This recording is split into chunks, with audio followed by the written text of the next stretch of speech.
wish that you would call me on a Sunday before I get out of bed, just to talk about your weekend. You'd come over just to rest your head. I've been living in a daydream, ain't been with me, but I've kept you around. Push me away, I'm a distraction. It just so happens that you distract me now.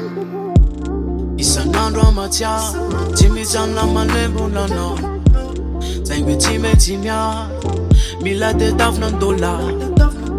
Ifenlan le fera malala we mamai. There's a fadira wetita yita fanden right. Say for kubu mande fa jamaf. She we me out. Stona kute. Teru fa marriage again. Ni sena agar. Ambuni morat la ya. Juman kiri tu anavo maya doti kamyal.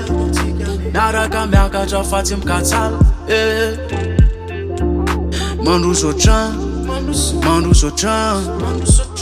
Yure unufi tantera. Tiga chavela unufu man. Mete chandran. Faneri keri kayan matundra chan.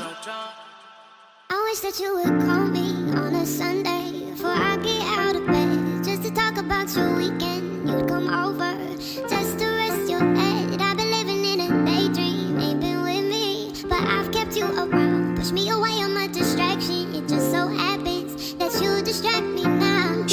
Yeah.